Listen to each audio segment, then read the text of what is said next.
이 시각 주요 뉴스입니다. 전국 의대 교수들이 오는 25일 이후 대학별로 사직서를 제출하기로 했습니다. 다만 사직서를 내더라도 환자 진료에는 최선을 다하겠다고 밝혔습니다.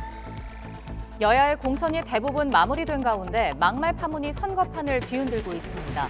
수도권과 중도층 표심에 대한 우려가 커지면서 다시 공천 취소 결정이 나올지 주목됩니다. 발리에서 인천공항으로 올 예정이던 대한항공 여객기가 엔진 결함으로 하루 가까이 지연돼 승객들이 큰 불편을 겪었습니다. 서울 시내 오피스텔에서 여성을 살해한 뒤 도주한 40대 남성이 검거됐습니다. 네타냐후 이스라엘 총리가 피난민 140만 명이 밀집한 가자지구 최남단 라파에 대한 공격을 승인했습니다. 미국 등 국제사회 만류도 개의치 않는 모습입니다. 러시아 대선 투표가 시작된 가운데 첫날부터 투표소 방화와 용지 훼손 등 방해 행위가 잇따랐습니다. 푸틴 대통령은 우크라이나가 선거를 방해하려 했다며 응징을 다짐했습니다. 시청자 여러분 안녕하십니까? 굿모닝 YTN 3부 시작합니다. 국민의힘이 5.18 폄훼로 비판받은 도태우 후보의 공천을 취소한 데 이어 추가로 막말 논란에 휩싸인 장해찬, 조수연 후보 등의 거취 문제를 고심하고 있습니다. 더불어민주당 이재명 대표의 입원을 찍든 집에서 쉬라는 취지의 발언도 논란의 중심에 섰습니다. 박광열 기자가 보도합니다.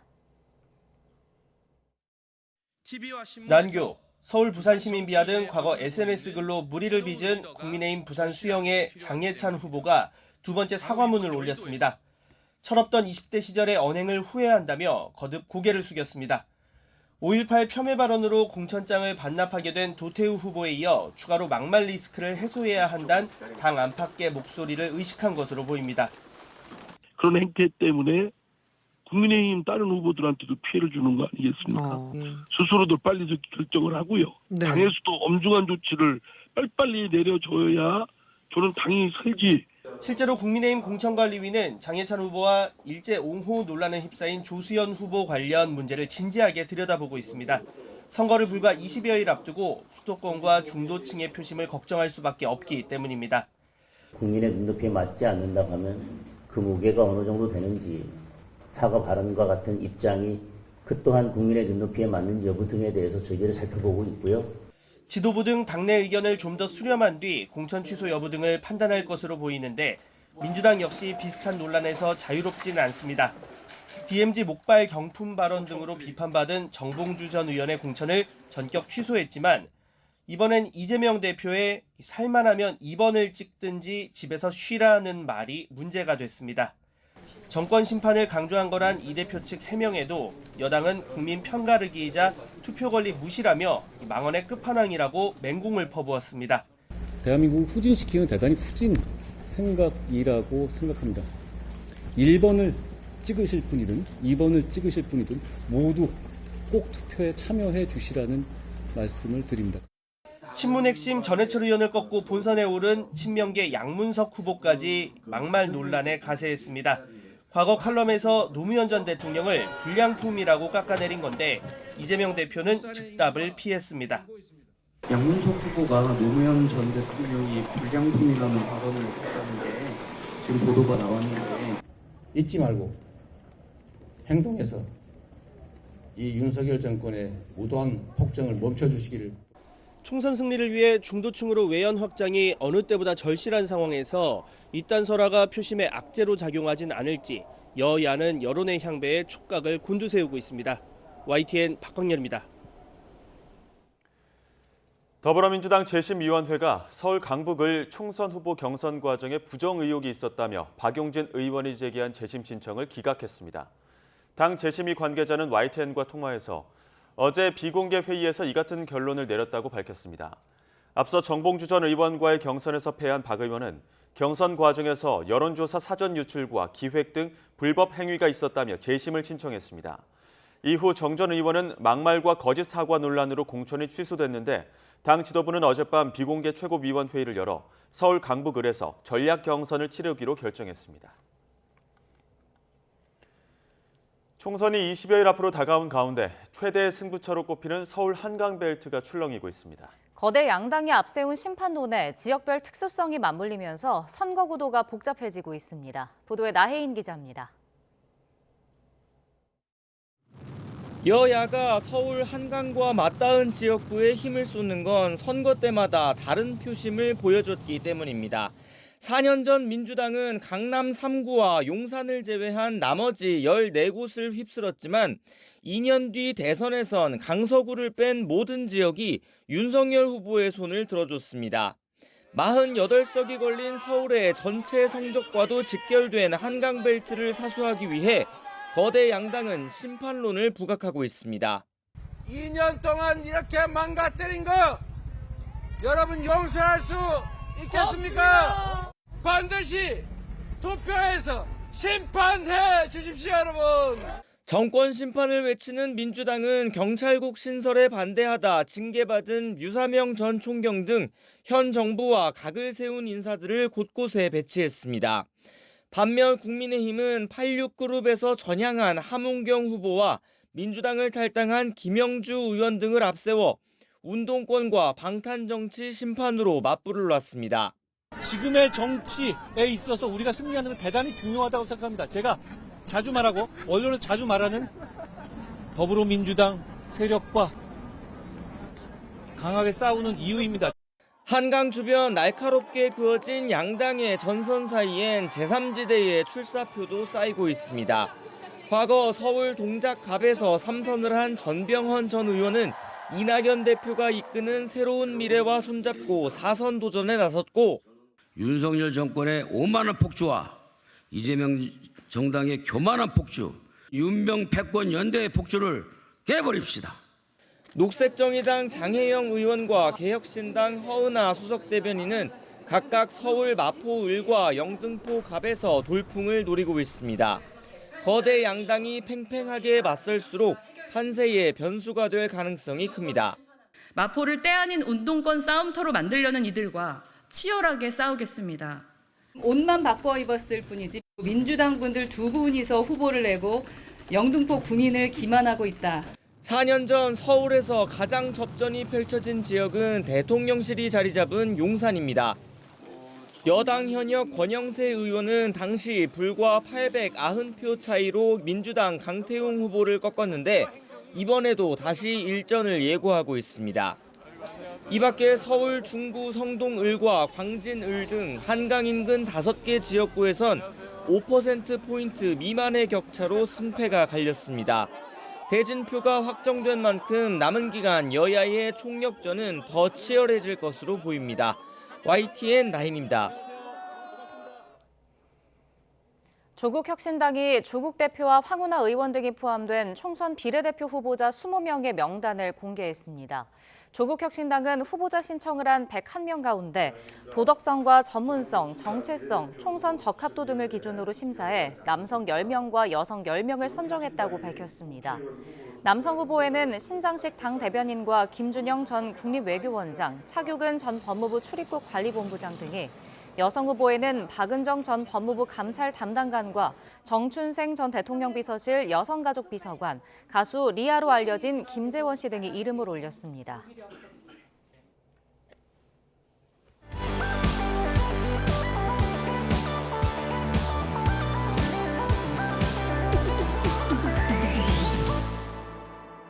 청년 파리를 했다고 생각하십니까? 안 했다고 생각하십니까? 제가요? 한 적이 있죠. 공의 늪에서 완전히 빠져나왔다고 생각하십니까? 아직은 그렇지 못한 것 같아요. 어서 오십시오. 지금 센터장님이 더불어민주당 전세 사기 고충 접수 센터장을 맡고 계세요. 네. 최근 몇 달 사이에 5만 정이 떨어진 대상이 있나요? 네, 있어요. 누구죠? 저는 원희룡 장관에게 실망을 진짜 많이 했습니다. 그 전세 사기 문제가 개인의 문제라고 아주 앞서서 했던 분이 원희룡 장관이에요. 그때 뭐 이런 말 했죠. 그게 이제 사인간의 일인데 국가가 왜 개입하냐 이런 식으로. 그래서 모든 사기는 평등하다 이런 명언을 남겼는데, 총선 이슈와 주요 현안을 5분 만에 정리하는 5만 점입니다. 5분 모래시계 세팅하도록 하겠습니다. 네, 5분 시작하겠습니다. 지금의 민주당과 지지층이 조국의 강 또는 조국의 늪에서 완전히 빠져나왔다고 생각하십니까? 아직은 그렇지 못한 것 같아요. 이미 여러 번 선언을 했잖아요. 네네. 근데 그렇지 못하다? 그러니까 이게 좀 분리돼야 되는데 검찰개혁의 일은 계속해야죠. 근데 그걸 조국 전 장관을 통해서 할 거냐라고 했을 때 여전히 일부 지지자분들은 조국 전 장관을 통해서 하려고 하는 것 같아요. 여전히 검찰개혁의 중요한 칼이 조국 전 장관이라고 보시는 것 같은데 저는 그걸 극복하는 게 민주당의 과제라고 생각해요. 그런 이유 때문에 국민의힘 쪽에서는 조 전 장관의 창당을 좀 반기는 분위기죠? 그렇죠. 그러신 부분도 있겠죠. 현재 민주당은 어떻습니까? 총선에 미치는 영향은 어떨 거로 예상되십니까? 그러니까 조국 전 장관과의 관계를 어떻게 할 거냐는 질문 자체가 민주당에게 유리한 질문이 아니에요. 그러니까 이미 민주당은 여러 차례 당대표가 사과를 했었던 사안이기 때문에 그걸로 끝을 맺어야 되는데 지금도 계속 지금 앵커께서 저한테 질문을 하시지 않습니까? 그러니까 그런 상황을 안 만드는 게 제일 좋죠. 저도 계속 질문하는 게 아직 남아있는 것 같아서. 그렇죠. 아직 좀 남아있는 것 같습니다. 누구나 억울한 일 있죠, 개인적으로. 그리고 그걸 사회적으로 좀 회복하고 싶은 일도 있을 텐데 지금 조국 전 장관께서 하시는 것은 개인의 아픔을 너무 정치적으로 되게 활용하고 계시다는 생각이 들어요. 그러니까 두 면이 다 있죠. 하나는 검찰에 의해 너무 무도하게 수사를 받고 지금 가족들 전체가 너무 괴로워하고 있는, 거기에 대해서 검찰이 잘못한 부분이 있고 그걸 가장 잘 지적할 수 있는 사람은 맞지만 반대로 이런 것들이 위조된 게 대법원에 의해 사실로 확인됐지 않습니까? 근데 그건 되게 공분을 살 만한 일이에요. 저는 고등학교 다닐 때 영어로 논문을 쓴다는 것 자체가 무슨 말인지를 이해하지 못했던 학창 시절을 보냈습니다. 저와 학교를 다녔던 대부분의 친구는 비슷했을 거예요. 근데 그때 누군가, 그러니까 부모의 도움으로 그거 도움을 통해서 사실 대학 입시에 성공했다고 하면 그건 그렇게 해서는 안 되는 거잖아요. 선거 때마다 여야 할 것 없이 청년 외칩니다. 혹시 이용당하고 있다라는 생각 드신 적 있나요? 아니요, 이용당했다까지는 아니고 당의 권한을 활용해서 뭔가 해낸다는 게 정말로 쉬운 일은 아니구나 이런 생각을 많이 했습니다. 기성 정치인들이 뭘 잘 안 주죠. 권한 관련해서요. 그런 부분이 있죠. 그러니까 예를 들면 전세 사기라고 하는 사회적 문제를 다룰 때조차도 센터를 만드는데 생각보다 많은 반대가 있었어요. 심지어 전세 사기 일도 그렇구나. 우여곡절이 있었던 것 같습니다. 스스로 평가하기에 청년 파리를 했다고 생각하십니까? 안 했다고 생각하십니까? 제가요? 예. 한 적이 있죠. 고백이신가요?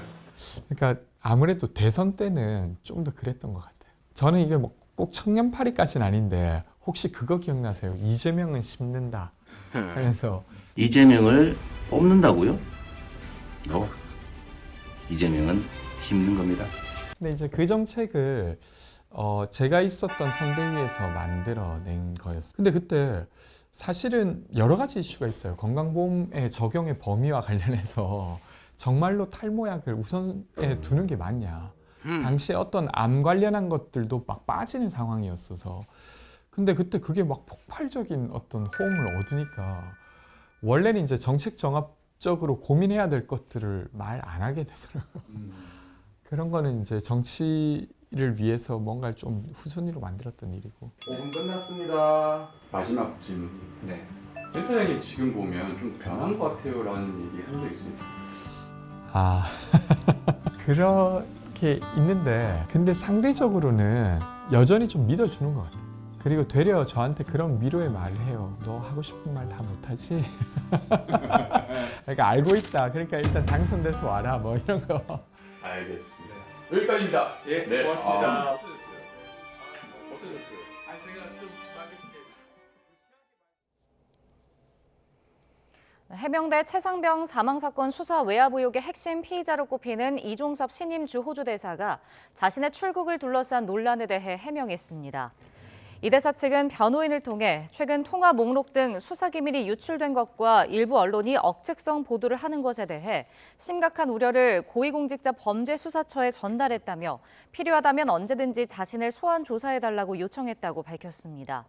또 다음 달 재외공관장 회의 참석을 위해 귀국했을 때 조사를 진행해도 수사에 지장이 없고 원하는 조사일자도 협의할 수 있다는 의견을 냈다고 덧붙였습니다.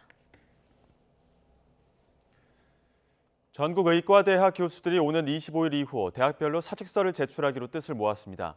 교수들은 사직서를 내더라도 환자 진료에는 최선을 다하겠다는 입장이지만 의료 공백은 물론이고 이번 사태가 파국으로 치달을 거란 우려가 큽니다. 임성재 기자의 보도입니다. 전국 20개 의과대학 교수들이 오는 25일 이후 집단 사직을 예고했습니다. 서울대와 연세대 등 각 의대 비상대책위원회 대표들이 어젯밤 온라인으로 모여 논의한 결과입니다. 비대위는 회의 참석 대학 16곳의 설문에서 찬성 의견이 압도적으로 나왔다는 점을 사직서 제출 결정 배경으로 꼽았습니다. 다만 사직서를 제출해도 각 대학의 수련병원 환자 진료에 최선을 다하기로 했습니다. 비대위는 사직서 제출에 앞서 오는 22일에도 다시 회의를 열어 진행 상황을 점검할 계획입니다. 교수들까지 사직서를 내면 상황이 최악으로 치달을 거라는 우려가 커지는 가운데 정부는 교수들에게 환자의 생명과 건강을 위해 사직 대신 제자들을 설득해달라 당부했습니다. 전공의와 의대생들을 병원과 학교로 돌아오도록 설득해야 할 교수님들이 환자를 떠나 집단 행동을 하는 것을 국민들은 결코 이해할 수 없을 것입니다. 의료계에선 정부가 의대 증원 2,000명을 포함해 의료개혁 정책 모두 의협과 전공의 등과 다시 대화해야 한다는 주장이 잇따랐습니다. 인구 소멸의 위기를 겪고 있고 최근 과학의 발전으로 AI와 로봇이 모든 분야의 변화와 발전을 주도하고 있다. 이러한 현실에서 12년 후 의사 수를 크게 늘리는 것이 과연 옳은 정책인가? 교수들의 집단 사직이 현실화하면 지난 한 달 어렵사리 버텨왔던 비상진료체계가 크게 흔들리게 될 전망입니다. 이런 가운데 전공의 사직 사태에 관여한 혐의를 받는 김태구 대한의사협회 비대위원장은 사흘 만에 경찰에 다시 출석해 조사를 받았습니다. 13시간여 고강도 조사를 받고 나온 김 위원장은 전공의 집단 사직 종용은 없었다며 혐의를 거듭 부인했습니다. 연관성을 많이 이렇게 찾으려고 하시는 것 같습니다. 근데 여러 번 말씀드렸지만은 뭐 그런 내용들은 전혀 없었으니까. 김 위원장과 함께 고발된 임현택 대한소아청소년과 의사회장도 경찰에 출석해 3시간가량 조사를 받은 뒤 귀가했습니다. YTN 임성재입니다. 가톨릭대학교 의과대학 교수협의회가 정부의 태도가 바뀌지 않는다면 신규 환자 예약을 중단하고 수술과 입원 중단까지 할 수 있다고 밝혔습니다. 가톨릭대 의대 교수협의회는 성명서에서 제자들 없이는 대학병원이 존재할 수 없고 우리나라 의료의 미래도 붕괴를 맞게 될 거라며 이런 상황에서 대학 교수로 일할 자신이 없다고 말했습니다. 그러면서 정부가 태도를 바꾸지 않으면 환자 안전과 대한민국의 미래 의료 시스템 붕괴를 막기 위해 자발적 사직과 함께 신규 환자의 예약을 중단하고 응급 상황을 제외한 수술과 입원 중단을 포함한 점진적인 진료 축소를 선택할 수밖에 없다고 밝혔습니다. 의료기관에서 근무하며 월급을 받는 봉직의사 10명 가운데 9명이 전공의에 대한 사법 조치가 있으면 단체 행동에 나설 의향이 있는 것으로 나타났습니다. 대한병원의사협의회는 봉직의 회원 3천여 명을 대상으로 설문조사한 결과 전공의를 비롯한 의사회원이 면허정지 등 처벌을 받으면 사직서 제출 같은 단체 행동이 필요하다고 답했다고 밝혔습니다. 대한뇌혈관 내치료의학회와 대한뇌혈관외과학회가 현재 의료 갈등이 해결될 때까지 병원을 지키겠다고 밝혔습니다. 그러면서 정부와 의협, 전공의협의회가 이제는 국민의 건강이란 대의를 위해 모두 한 발씩 물러서서 성실하게 협의에 나서라고 촉구했습니다. 대한신경외과학회도 성명을 통해 정부와 의료계가 서로의 주장만을 고집하지 말고 대화에 나서야 한다며 정부가 원점에서 협상에 임해달라고 당부했습니다. 간호사들이 최근 의과대학 교수들이 잇따라 집단사직을 예고하는 데 대해 의료 현장을 지켜달라고 호소했습니다. 대한간호협회는 성명을 통해 환자는 의사가 필요하다며 이같이 강조했습니다. 그러면서 의료인의 제일 책무는 환자의 건강과 생명 보호라며 의료인은 환자를 떠나서는 안 된다고 거듭 강조했습니다. 국내 의료계를 대표하는 이른바 빅5 병원이 최근 극심한 재정난에 빠지고 있습니다. 전공의 이탈 이후 수술과 입원을 큰 폭으로 줄였기 때문인데 그동안 전공의 인력에 과도하게 의존해온 민낯이 드러났다는 지적입니다. 김평정 기자입니다. 전공의들이 병원을 떠나기 시작한 건 지난달 19일부터입니다. 서울대병원과 서울 아산병원이 인건비 절감을 위해 간호사 등을 대상으로 무급 휴가 신청을 받기 시작한 건 이달 4일부터입니다. 전공의 이탈 이후 대형 병원에 경영난이 생기는데 채 2주밖에 걸리지 않은 것입니다. 빅5로 불리는 국내 대표 대형 병원은 입원과 수술 환자가 급감해 평상시보다 하루 10억 원 가량씩 매출이 줄어든 것으로 나타났습니다. 급한 대로 공보의와 군의관이 긴급 투입됐지만 전공의의 빈자리를 채우는 데는 부족할 수밖에 없습니다. 공중보건의사가 응급환자 진료를 위해 주 80시간의 범위에서 주 40시간을 넘겨 근무하거나 해당 의료기관의 규정에 따라 주말 야간 근무를 하게 되는 경우에는 특별활동 지원비, 시간의 수당, 숙박비, 일비, 식비 등을 지원하고 있습니다. 빅5 병원은 수익에서 인건비가 차지하는 비율이 40% 안팎입니다. 높은 인건비 비중을 감당하기 위해 상대적으로 값싼 노동력인 전공의를 전체 의사의 40%가량이나 채워온 민낯이 이번 사태를 계기로 드러난 것입니다. 전문의를 더 많이 고용하려면 원가에도 못 미치는 진료와 수술에 건강보험 수가를 올려 수익을 보장해줘야 한다는 의견이 나옵니다. 대형 병원들이 건물과 토지, 의료기기 매입 목적으로 해마다 수백억 원씩 사업 준비금으로 적립하는 대신 전문의 채용 비용에 더 많이 지출해야 한다는 지적도 있습니다. 전공의 이탈 영향으로 서울대병원은 마이너스 통장 한도를 기존의 2배인 1,000억 원까지 늘렸고 세브란스 병원 등은 비상경영체제를 본격화했습니다. 전공의가 다시 병원에 돌아오더라도 이번에 확인된 전공의 의존에 따른 문제를 근본적으로 해결하는 대책이 뒤따라야 할 것으로 보입니다. YTN 김평정입니다. 전공의들에게 사직 전 병원 자료를 삭제하라는 내용의 게시글이 올라왔던 의사와 의대생 전용 온라인 커뮤니티에 대해 경찰이 추가 강제 수사에 나섰습니다. 서울경찰청 사이버수사대는 어제 온라인 커뮤니티 메디스태프 사무실을 추가 압수수색했다고 밝혔습니다. 경찰이 메디스태프 사무실에 압수수색을 벌인 건 지난달 22일 이후 두 번째입니다. 앞서 경찰은 병원 전산 자료를 삭제하자는 전공의 지침 게시글이 올라오자 작성자를 찾기 위해 메디스태프에 대한 강제 수사에 착수했습니다.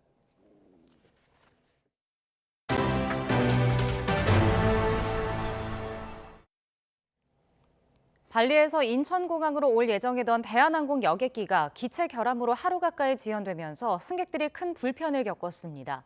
또 서울시내 오피스텔에서 여성을 살해한 뒤 도주한 40대 남성이 경찰 추적 끝에 어젯밤 체포됐습니다. 밤사이 사건 사고 소식 박정현 기자가 정리했습니다. 공항 계류장에서 모여있는 승객들, 여기저기서 항의 목소리가 터져나옵니다. 보건센터랑 방송 통화했는데 현장에서 안 되거든요. 어제 새벽 인도네시아 발리에서 인천으로 오려던 대한항공 여객기 승객 138명은 결국 비행기에 오르지 못했습니다. 점검 도중 엔진 결함이 발견되면서 꼬박 하루 가까이 출발도 하지 못한 겁니다.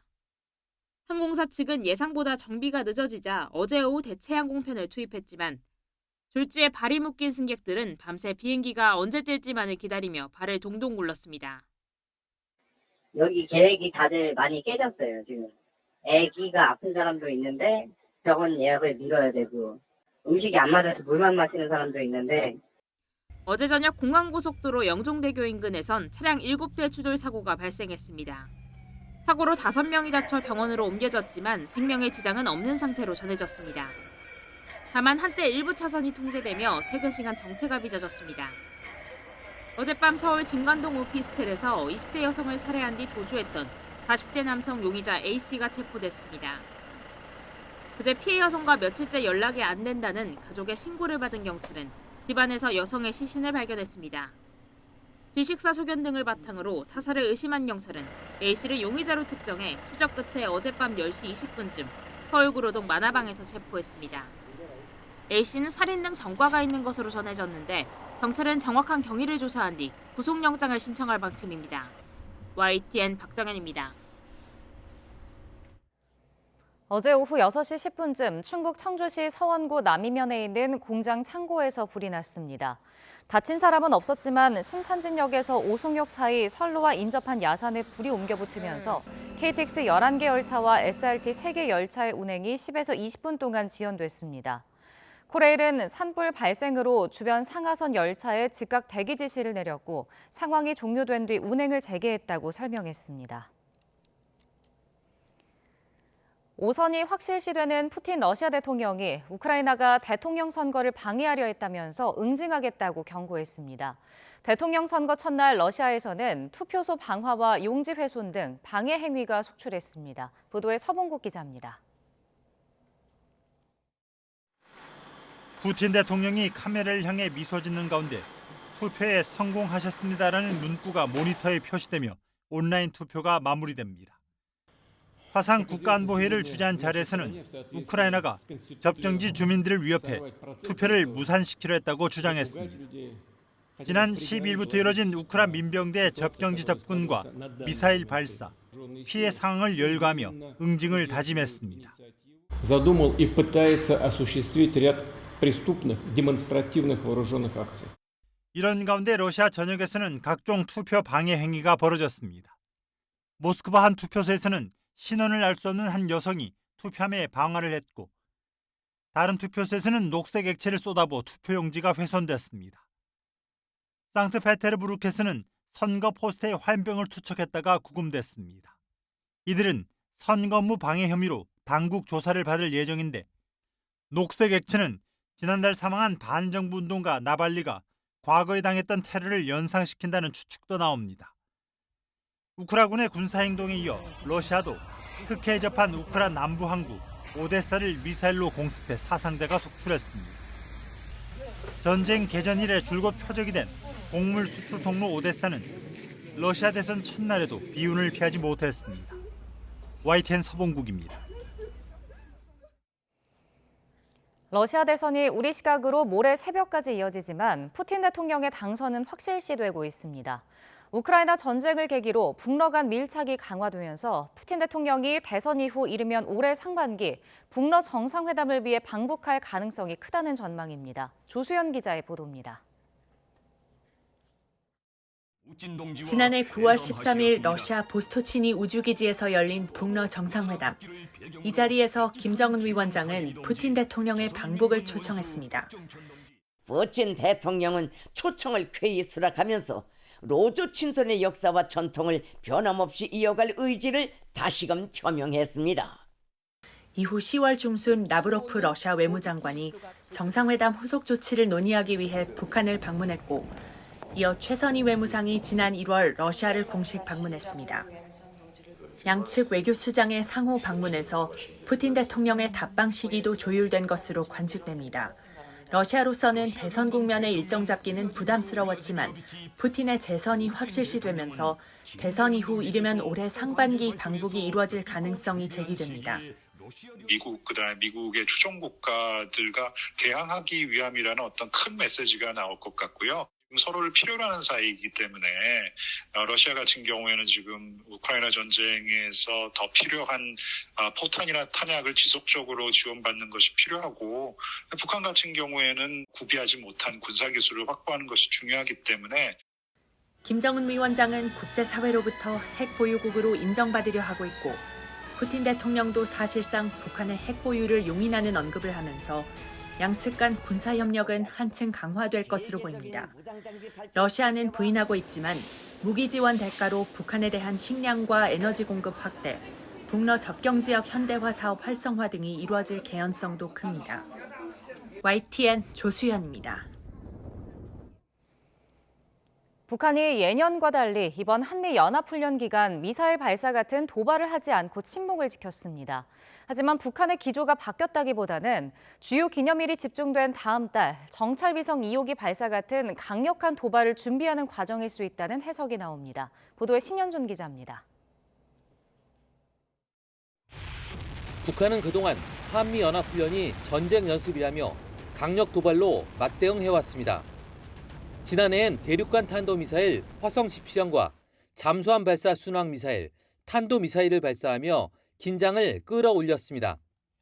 무분별한 군사적 위협에 계속 매달리며 조선반도의 긴장을 의도적으로 격화시키고 있는 적들에게 보다 강력한 경고를 보내고 하지만 이번 훈련 기간엔 서해오도 상공에 전파 교란 신호를 보내고 김정은 국무위원장이 군사훈련을 지도하는 정도의 낮은 수준에 그쳤습니다. 이에 대해 핵미사일 전력이 완성됐다고 주장하는 북한이 도발보다는 대러시아 무기 포탄 수출과 지방 개발 계획에 주력하고 있기 때문이라는 해석이 나옵니다. 또 중국의 양회나 러시아 대선 같은 동맹국의 정치 행사를 고려했을 수도 있습니다.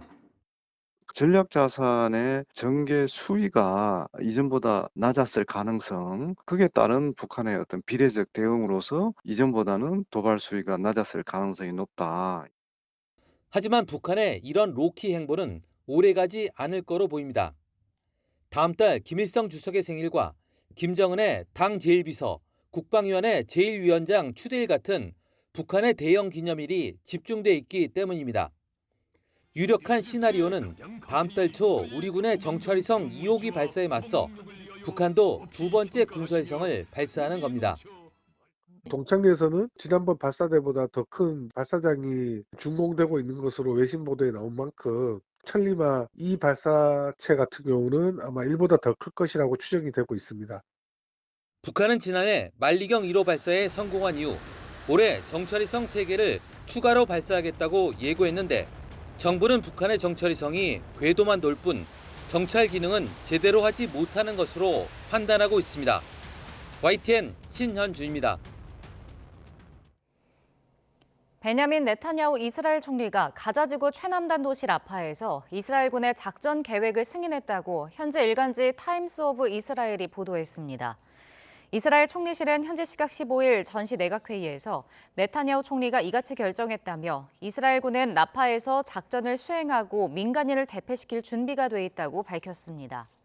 이스라엘군은 하마스 지도부가 은신했을 것으로 추정되는 라파를 지상군으로 공격해야만 하마스 소탕과 인질 구출 등 전쟁 목표를 달성할 수 있다는 입장을 밝혀왔습니다.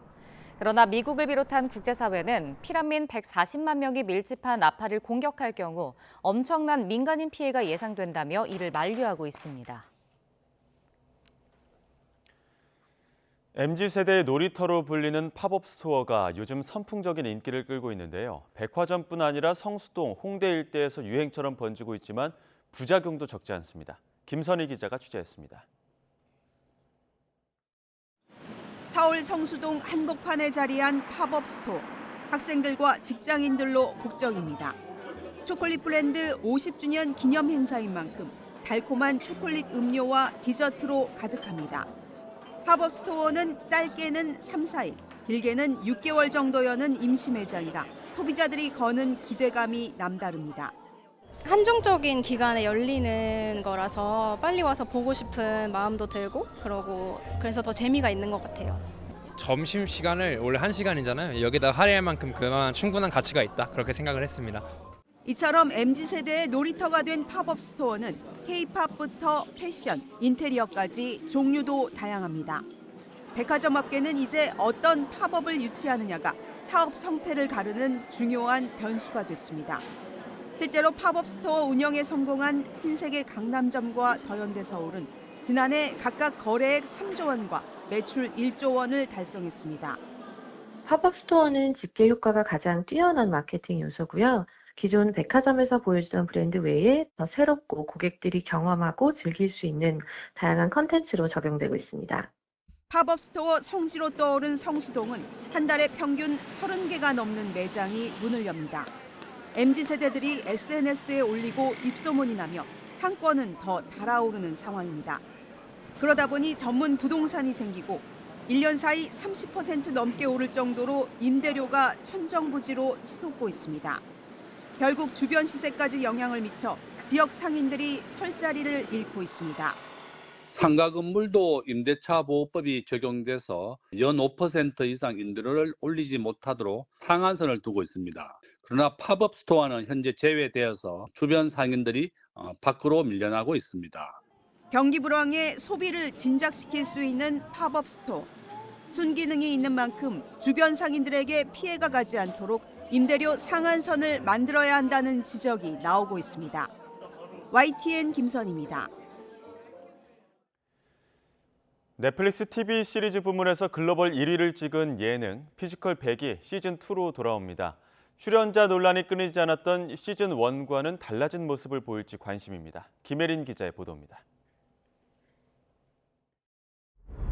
참가자 100명 가운데 가장 강력한 몸을 찾는 넷플릭스 오리지널 예능 피지컬 100이 시즌2로 또다시 세계를 공략합니다. 시즌1은 넷플릭스에서 한국 예능으로서는 처음으로 TV 프로그램 부문 글로벌 1위를 찍으며 전 세계를 뜨겁게 달궜습니다. 지하광산이라는 새로운 세계관과 어마어마한 스케일로 돌아온 시즌2가 또다시 왕좌에 앉을 수 있을지 관심입니다. 언어의 장벽을 넘어서 전 세계 모두가 공감할 수 있는 컨텐츠를 만들려고 했기 때문에 잘 될 거라고는 생각했는데 이 정도로 잘 될 거라고 생각하진 않았고 시즌 1에 주신 사랑에 절대 부족함이 없다고 말씀드리고 싶습니다. 하지만 우승자 조작 논란에 이어 출연자들의 사생활 의혹이 시즌 1에선 5점을 남겼습니다. 문제가 된 장면의 원본 영상이 공개되면서 조작 논란은 일단락됐지만 한 출연자는 결국 성폭행과 불법 촬영 혐의로 징역형의 집행유예를 선고받았습니다. 피지컬 100 제작진들은 시즌2가 참가자 선정 과정에서부터 대중의 시선으로 바라보려는 노력을 담았다고 말합니다. 법적인 문제가 있는 부분이라던가 도덕적인 문제가 있는 부분들은 굉장히 엄격하게 검증을 하기 때문에 저희 프로그램이 나온 이후에 어떤 문제와 관련이 될 수도 있는 거고 출연자분들께 최대한 주의를 부탁드릴 수밖에 없는 것 같아요. 피지컬 100 외에도 일반인 예능 출연자들의 사생활 논란은 끊이질 않았습니다. 방송 출연 경험이 거의 없다가 한 트로트 서바이벌 프로그램에 나온 출연자는 각종 폭행 의혹으로 결국 프로그램에서 하차했습니다. 한 연애 프로그램의 출연자는 강제추행과 성폭행 혐의로 실형을 선고받았습니다. 피지컬 100이 시즌 1과는 달라진 모습을 보일 거라는 자신감을 내비친 가운데 방송가가 일반인 출연자에 대한 보다 꼼꼼한 검증을 거쳐야 한다는 비판의 목소리는 계속되고 있습니다. YTN 김혜린입니다. 봄을 맞아 다채로운 풍경을 담은 회화와 도예 작품이 선보여 눈길을 끌고 있습니다. 화폭에 담은 내밀한 마음의 풍경과 가마 속 우연히 빚은 자연의 풍경은 K아트의 잠재력을 재확인하게 해줍니다. 이교준 기자가 소개합니다. 이질적 기법과 재료의 회화들이 한 공간에서 묘하게 어우러져 진 풍경을 이룹니다. 도윤이, 김민정, 정주영. 등견 여성 작가 3명의 작품을 풍경이라는 하나의 주제로 묶은 보기 드문 기획전입니다. 작가들의 20대에서 40대 초기 작업들로 과감한 변화의 시도와 실험의 흔적을 엿볼 수 있습니다. 우리가 바라보는 현실적인 풍경이 아니라 그 너머의 어떤 심미적인 풍경, 직관적인 풍경, 그리고 풍경을 가지고 또 회화적 도전을 했던 풍경까지 이렇게 다양한 작업들을 좀 선보이고자 이렇게 전시를 준비했습니다. 도윤희 작가는 보고 느낀 일상대에 숨겨진 아름다움을 찾아 시적인 시각 언어로 표현하고, 김민정 작가는 마음을 비운 뒤 자신의 투영된 풍경을 먹과 수채 물감으로 한지에 풀어냈습니다. 정주영 작가는 정선이나 김홍도 등의 산소와 한 풍경을 포착해 추상과 구상의 경계를 보여줍니다. 김호종 작가의 도자기 표면에 은은하게 퍼진 색채와 문양은 자연의 풍경과 닮아 있습니다. 가마의 열기가 빚어낸 오묘한 푸른빛의 무늬엔 대자연과 우주에 대한 동경이 담겨 있습니다. 특히 코발트 블루는 하늘과 바다 그리고 자연에 대한 동경을 담고 있는 색이며, 여기서 생겨나는 문양들이 자연의 산수를 닮아 있어 그걸 전달하고 싶은 제 작업의 의도가 있습니다. 도예 작품을 평면으로 옮긴 추상회와 드로잉은 또 다른 초월의 세계로 안내하는 듯합니다. YTN 이교준입니다. 미국 중서부 지역에 대형 토네이도가 휩쓸면서 3명이 숨지고 수십 명이 다쳤습니다. 야구공만한 우박까지 덮쳐 피해가 더 컸습니다. 워싱턴에서 권준기 특파원이 보도합니다. 쉴 새 없이 몰아치는 천둥 번개와 함께 검은 소용돌이가 마을을 휩습니다. 도로에선 우박이 승용차 앞유리를 매섭게 강타합니다. 일부 지역에서는 야구공만한 이른바 고릴라 우박이 관측됐습니다. 미국 오하이오와 인디애나, 캔자스주를 휩쓴 토네이도와 우박으로 피해가 속출했습니다. 주택이 송두리째 무너지고 곳곳에 전기가 끊겼습니다. Laundromat is gone. The old plastics building is just completely demolished. Downtown, it's bad. It's very bad. 날이 밝은 뒤 확인된 피해 현장은 더 처참합니다. 멀쩡했던 주택가가 하루아침에 폭삭 주저앉아 폐허가 돼버렸습니다. Piled up everywhere. There are hangers, there are clothes, there are things from a kitchen. Heard it coming, like they say. They sound like freight trains, several of them. And I grabbed the dog and I had to make a split-second decision where to try to go in a house. 사상자가 속속 확인되고 있는 가운데 당국은 수색이 본격화하면서 피해 규모는 더 커질 것으로 보고 있습니다. We did as best search as we could, but there's many places we couldn't get to. So we're going to recheck those areas again. Plus, there's many places back there that are collapsed, and we need to go back with heavy equipment to do. 미국에서는 3월에서 6월 사이 토네이도가 집중되는 가운데 지난해 역대급 고온 현상의 여파로 올해 토네이도가 더 기승을 부릴 거란 전망이 나오고 있습니다. 워싱턴에서 YTN 권윤기입니다.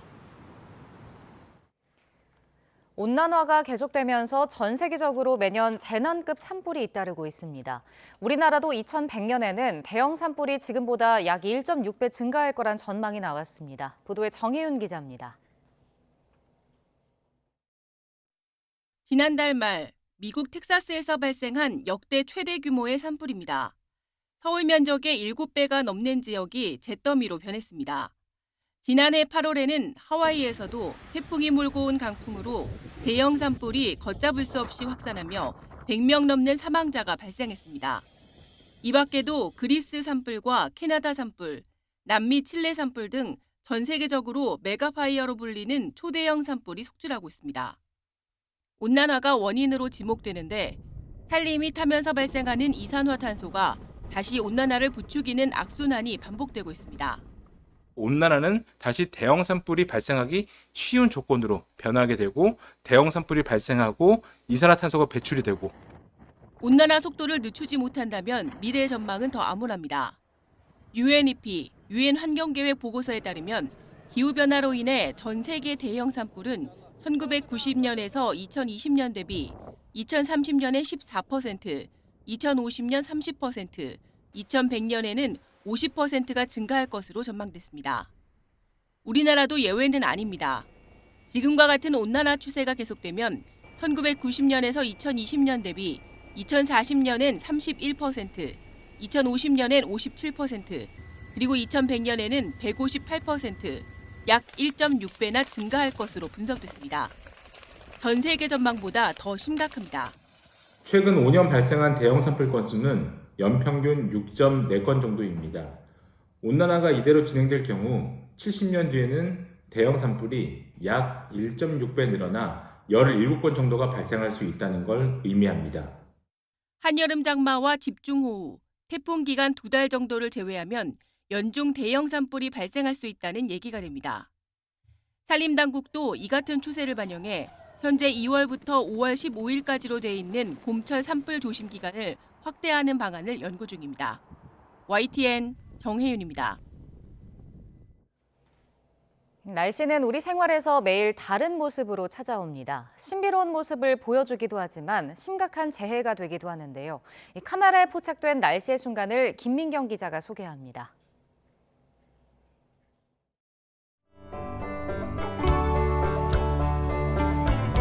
모두가 잠든 밤. 하얀 안개가 순식간에 도심을 뒤덮더니 마치 바다처럼 변합니다.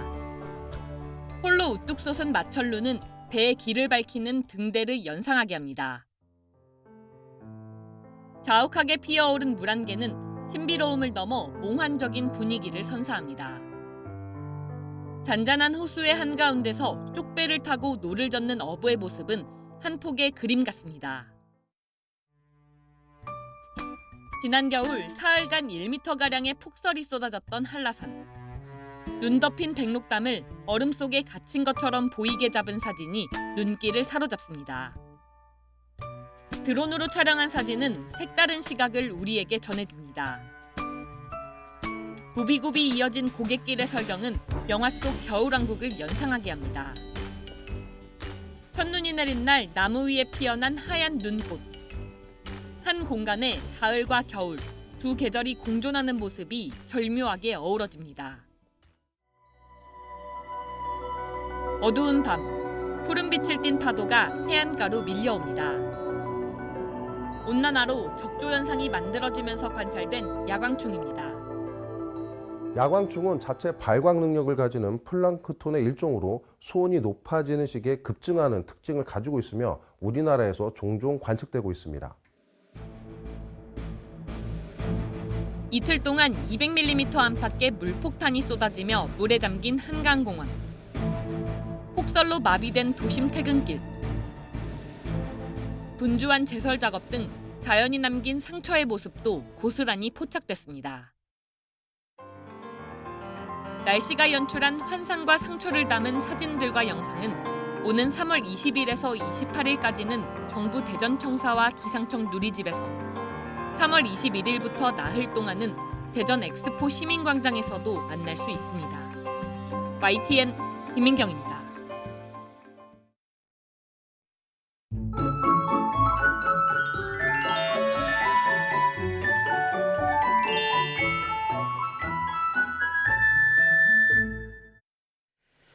안개가 전 시간대보다 더 강해졌습니다. 현재 서쪽을 중심으로 100m 앞도 내다보기가 힘든데요. 차간 간격 넉넉히 두고 이동해 주시길 바랍니다. 동해안은 건조한 날씨도 이어지고 있습니다. 내일은 바람도 강해져서 산불이 우려됩니다. 불씨 관리 철저히 해주시길 바랍니다. 오늘은 어제보다 더 따뜻하겠지만 대기질이 아쉽습니다. 중부를 중심으로 종일 나쁨이 예상됩니다. 남부지방은 오늘 오후부터 밤 사이에 비가 조금 내릴 것으로 예상됩니다. 현재 기온 살펴보겠습니다. 현재 서울이 4.6도, 부산은 10.1도고요. 낮에는 고온 현상이 절정을 보입니다. 서울이 18도, 청주와 대전, 대구가 20도까지 오를 것으로 보입니다. 내일은 새벽부터 아침 사이 중부지방에 비가 조금 오겠고 고온 현상은 누그러질 전망입니다. 날씨였습니다. 굿모닝 YTN 마칩니다. 시청해주신 여러분 고맙습니다.